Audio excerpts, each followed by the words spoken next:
Thanks for tuning back in to another episode of Mud and Blood and this video review to accompany our latest review. Our latest review being of Degenesis Rebirth, the most beautiful game I've ever laid eyes on, and this video is hopefully going to show you why. This is a book by SixMoreVodka, which is a German art studio based out of Berlin, and they produce a lot of amazing artwork. Their pedigree includes their studio head, Marco, has done a ton of work for Marvel in the past. If you've followed any of the Marvel comic books, you'll probably have seen a lot of his work. He's done cover art and interior art for a lot of Marvel comics. Anyway, Degenesis. We do a full review of it over on our podcast, Mud and Blood. You can find links to the review episode in the comments below. But this is meant to be a video review to go alongside that podcast. So I'm not going to really talk about the book itself or what we think of the book itself. Please go over to the podcast to hear that. In the meantime, I'm going to show you the visuals for this book so you can see just how gorgeous it is. And yeah, the first thing to talk around is, of course, the presentation of it. I'm doing this here rather than on my desk because it's kind of hard to get the focus right with how I've got my camera settings. So I'm just going to show you that it comes as a two-volume set with a slipcase. It's minimalist, kind of pure white with just the title Degenesis on it, Rebirth Edition, which is the second edition. And yeah, sturdy card slipcase, nothing really to talk about that. It's very sturdy. And yeah, out come the books. Now obviously I've put little post-it markers throughout the book, so you'll have to kind of ignore those. That was to help with the video review. The podcast episodes, the review and the interview that we did. So the two books themselves, and again, I'm just going to show you the covers here and a few of the features before we dive into the actual content. So the two, I'll just show you one at a time. First volume in the core rulebook is about setting. It just says Degenesis Primal Punk. The second book looks very similar, Degenesis Catharsis, and this is the mechanics, bestiary, that sort of thing. The back covers just basically have a little blurb. The first one says, "In the beginning there was no light," and it has Degenesis SixMoreVodka at the bottom. And on the second one it says, "But life always finds a way." And again, Degenesis SixMoreVodka. So kind of cryptic little sayings on the back there. The spines just say Degenesis, and then the book Primal Punk is the first one. Says Degenesis Primal Punk for the first one, Degenesis Catharsis with little icons on them as well. Very minimalist, which is quite cool actually. There's so much sumptuous art, as you'll see very shortly within these books, that I quite like the minimalist covers on them. So yeah, without any further ado, let's dive into the books. So here we have the first book, Primal Punk. We've already looked at the covers a bit, so yeah, let's just dive straight in. End papers, let's talk about those first. End papers on the front page has a map of the in-game world, which is basically Europe and Africa. Being post-apocalyptic setting, the rest of the world is not really mentioned. Maybe some of it's still there, maybe some of it, some or most of it isn't. But at least what we know here of taking this vertical slice of our planet, this is the state of it currently. The lower half of Africa has been completely subsumed by the sepsis, and a massive ice barrier has come down and kind of squished a lot of northern Europe. So Scandinavia is completely gone. This is actually Britain right here, squished into the continent of Europe, kind of an anti-Brexit, if you will. And on the final, the back end papers, we have a more detailed map of basically Borka. Borka is kind of Germany, and one of the main settings, in fact, this city right here, you might not be able to read it very well, says Justitian, which is effectively the biggest metropolis in the setting, about 1 million souls that live there. So kind of a kind of central and quite populated, reasonably stable, although not the most stable of the cultures of the countries in the setting. So those got some nice maps on the end papers. Just have a quick flick through. Yeah, got a title page, credits plus contents. Contents are pretty sparse. There's only 4 chapters in this first book. You'll see when we look at the second book, it continues from chapter 4. So book 2 starts with chapter 5 and goes all the way to chapter 12. So although there are 2 volumes, they really retain the feel of this is one massive volume for the entire book. And this first book is completely concerned with setting. So the one thing to notice here about the credits is that Marko Djurdjevic, I'm not 100% sure that's the correct pronunciation. He's the main guy behind Degenesis. He's also the studio head at SixMoreVodka. He's the guy who has done a lot of covers for Marvel. He worked for Marvel for quite a long time. His name is on everything, pretty much everything here: development, concept, production. He's a co-author. The main author is Christian Gunther. The art direction, artwork is Marco. And the other one I'm going to pull out here is the additional artwork. The additional artwork, we have 8 people listed here, meaning that there are 9 artists contributing to this book. The reason I mention that is because we also had quite a large number of artists working on Conan, which was our previous video review. But in this book, as you'll see, there is a much more consistent art style going throughout. And that's because Marco, himself being a professional artist, of quite a high caliber and running an art studio, who all these people belong to, ensured that there was a very, very consistent art direction going throughout. So getting that out of the way, let's have a look at the art and the layout and stuff. First part of the book is called The Jackal's Prophecy, and this is really kind of discussing some of the lore within the book. So it brings you'll see in a second, it talks around some like prophecies here. It is a prophecy, the Jackal's Prophecy. So we have a few pages. Look at that artwork and the layout, pretty incredible. I'm going to show every page of this because this is quite distinctive. And that's it. So we have this prophecy being given to us at the beginning of the book, and then Primal Punk starts. The actual book starts. We start off with a short story called Rebirth. And then we jump straight into, what is Degenesis, what's in the 2 books, kind of very practical, what's a role-playing game down here, and then that's it. And then we jump straight into chapter 1, which is the foreword. And the foreword gives us basically an in-game narrator talking us through the setting. What's Eschaton, which is basically the asteroids that decimated the planet. More about the spores and what happened to the Earth. Homo degenesis is also how the humans have been mutated. Then it jumps into the 5 of the raptures, they're called, which is how the basically culture-specific implementations of the sepsis of the disease that's unique to these 5 different areas. Psychovores, which is unique to Africa. And then we have basically a description of the 7 cultures, basically being the countries that make up the setting. And then the 13 cults. Well, really it's 12 cults. The 13th cult are the clanners. They make up about 95% of the entire population. So it's actually, for me, I kind of consider them slightly different to the rest of the cults, but they are kind of technically a cult in amongst themselves. But there's a lot to them, to that 13th one. Yeah, those are done, and then we've got some more discussion about, again, kind of written with an in-game voice.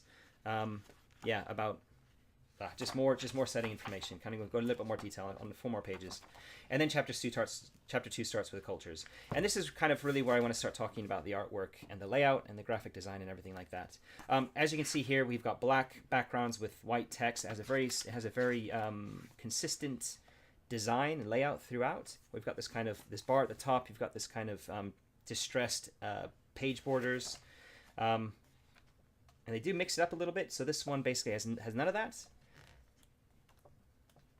Yeah.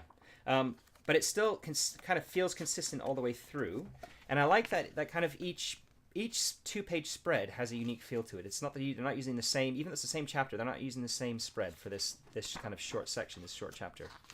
When we get to chapter 2, we start again with a short story, 2-page short story, following the similar. I think all the short stories are always with a black background, a little graphic at the top, and then the text, and then we jump into the actual meat of the game. And this chapter is all about the cultures.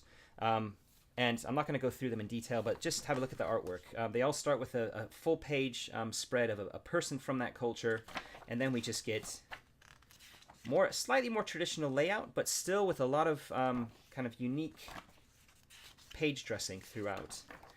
Two columns spread with the text, but again, almost every page has a different layout. It feels really crisp. It doesn't get in the way. It's not detracting, but it just helps enhance the kind of the feel of the game, the visual feel of the game. So I'm gonna quickly flick through here. Is Franca, which is basically France, and as you can see, as I'm flicking through here, there is a lot of artwork in here. Not just people, landscapes. The graphic design is striking. It's not getting in the way, but it is very striking. It's very well done, and it's unique. Almost every two-page spread has a unique graphic design or layout. Yeah, and all I can say is really this really helps you get straight into the mood of the game. There's so much artwork, striking graphic design. Yeah, really sucks you in. Chapter 3 is about cults. This is a big chapter. In fact, it makes up the majority of this first book. And like the cultures, we start with a short story, and then we have a full page for all 13 cults. We have a full page piece of artwork of somebody within that specific cult. And the graphic design is even more striking in this page because we have something similar from before, but a little bit more black is creeping in, as you'll notice, because as we get through towards the back of each of these cults, it switches to kind of a half-page black layout here with a weapon. 3 NPCs sample NPCs for every one of the 13 cultures as well, which is kind of nice. And yeah, the same for all the major cults, all 13 of the cults. And as you can see, again, visually striking, lots of artwork throughout, and really unique or striking graphic design and layout.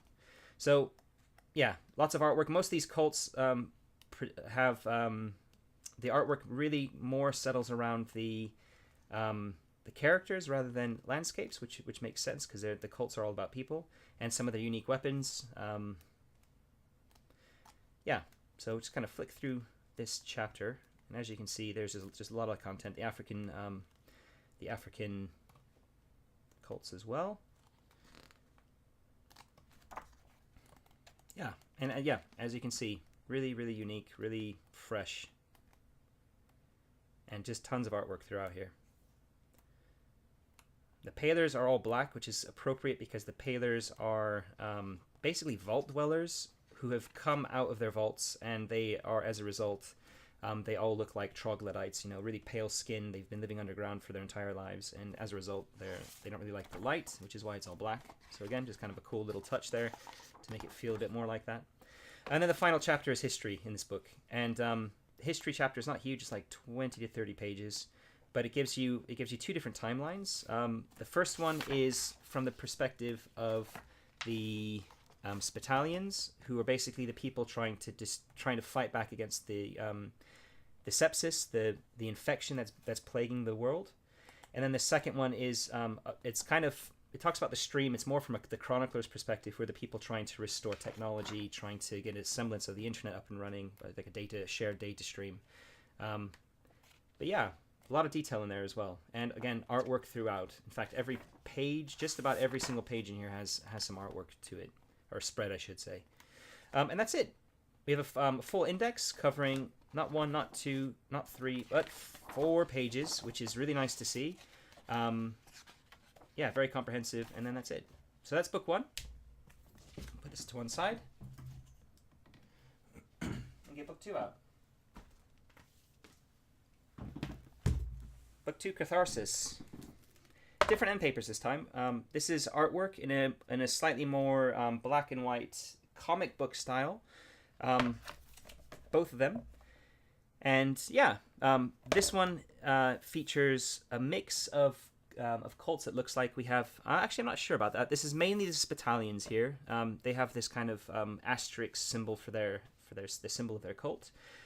This chap here with the 3 dots on his forehead, I believe, is an Anabaptist, but I could be wrong about that.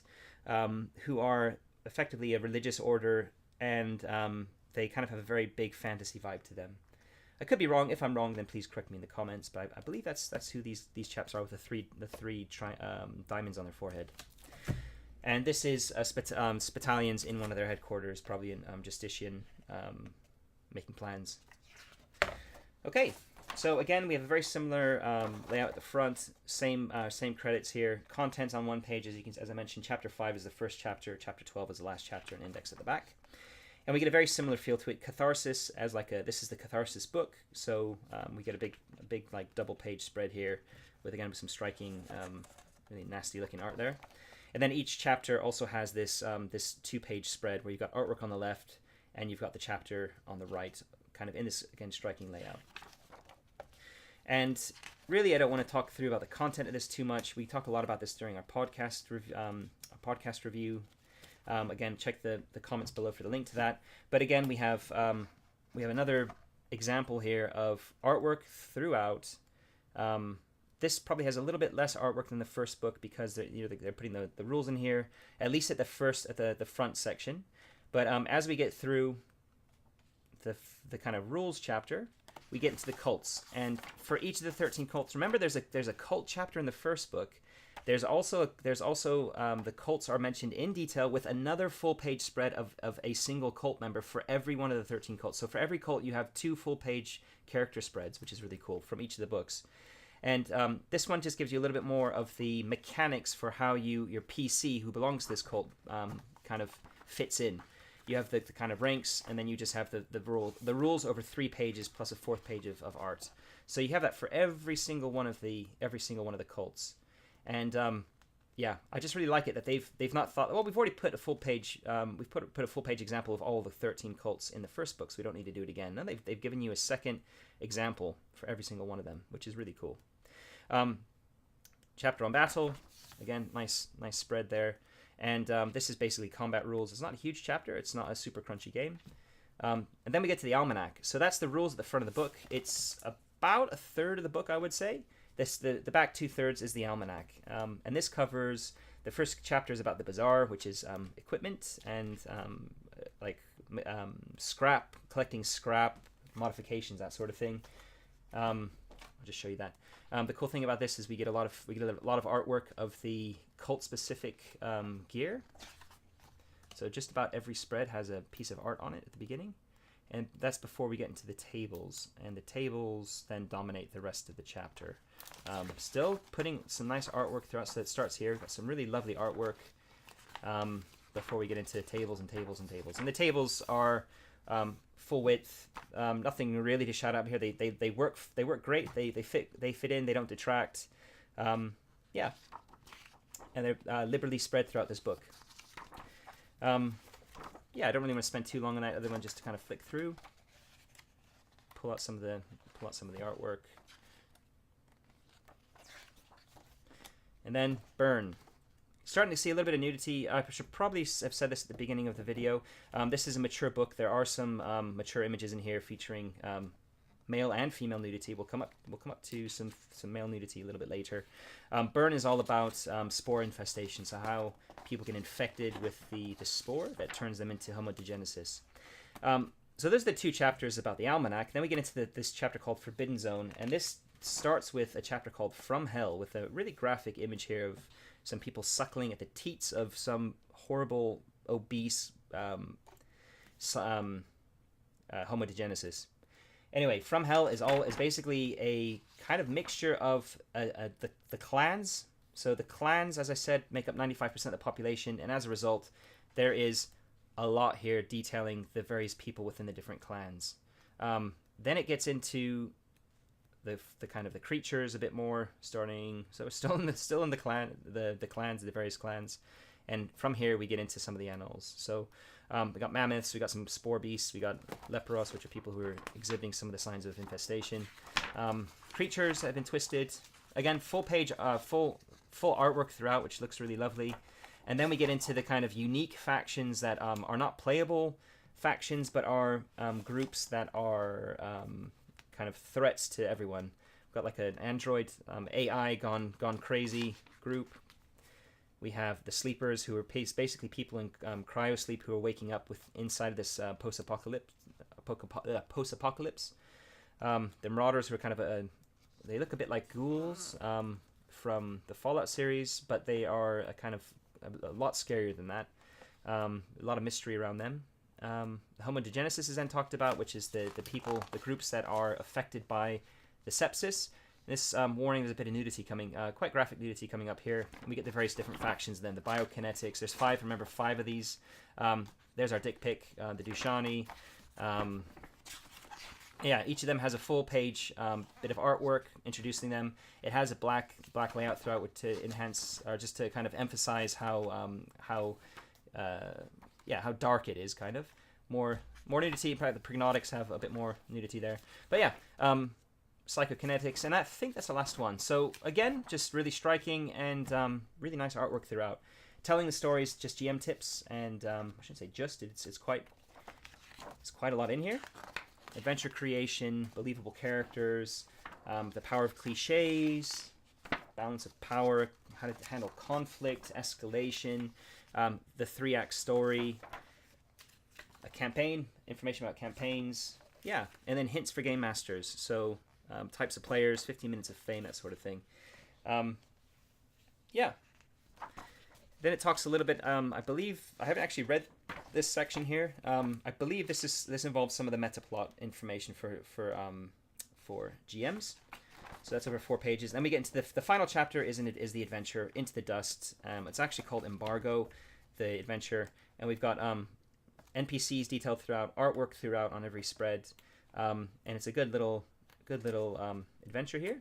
A little bit linear, but you could quite easily change that.